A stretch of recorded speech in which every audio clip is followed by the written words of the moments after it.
अस्सलाम वालेकुम वरहमतुल्लाहि वबरकातुहू। जनाब अज माशाल्लाह 3 बकरे की लाट आ गई ने 2024 की कुर्बानी ते लगन वाले माशाल्लाह बकरे पे ते बड़े दोस्तों की फरमाइश भी आई कि फौजी भाई 2024 की कुर्बानी ते लगन वाले बकरे लिया जो ब्रीडर क्वालिटी के नाल क्वालिटी भी होवे। अगर बकरियां क्रॉस करा लेने उस तो बाद कुर्बानी भी कर सकता बंदा, ठीक है ना। इस तरह के बकरे लिया देते आज जनाब दोस्तों की फरमाइश वास्ते माशाल्लाह खस्सी पठोरे लिया बिरा और 2 दांद माशाल्लाह। पहले नंबर पर माशाल्लाह पठोरा चेक कर सकते माशाल्लाह खूबसूरत फेस ब्यूटी के ताज़ा 2 दांत हो रही है, थोड़ा चेक कर सकते हैं बिल्कुल दांत काट रही है, ठीक है बिरा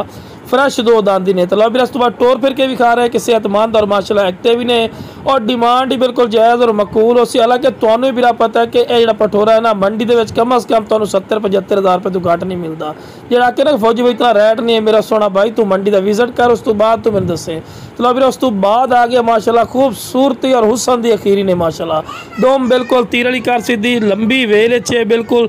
माशाल्लाह झालर चेक कर सकते हैं वच्छा की झालर होंगी और माशाल्लाह कन्ना की चौड़ाई और लंबाई भी माशाल्लाह चेक कर सकते हैं चंगे चौड़े तो लंबे कन्ना के और डबल अड्डी डबल फ्रेम के हाइट जनाब 34 तो 35 इंच माशाल्लाह इन्हों की हाइट है और बिरा खूबसूरत माशाल्लाह फेस ब्यूटी लो मेरा टोर फिर के भी खा रहे हैं कि सेहतमंद और माशाल्लाह एक्टिव ने और डिमांड ही बिल्कुल जायज़ और मकबूल उसी। हालांकि बिरा तुम्हें भी पता है कि डबल अड्डी पटोरे ना बड़े महंगे मिलते हैं, इंशाल्लाह फौजी गोट फार्म से बिल्कुल मुनासिब रेट से मिल सन।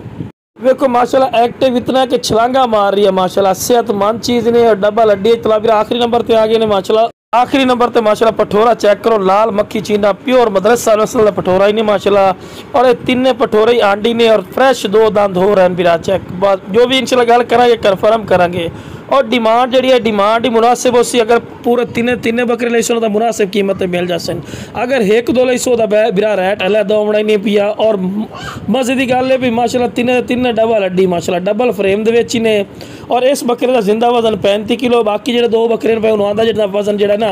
45 किलो जिंदा वजन है बिरा जो पहले नंबर और दूसरे नंबर वाला पठोरा, लेकिन ऐसा पठोरा 35 किलो वजन ही नहीं पिया।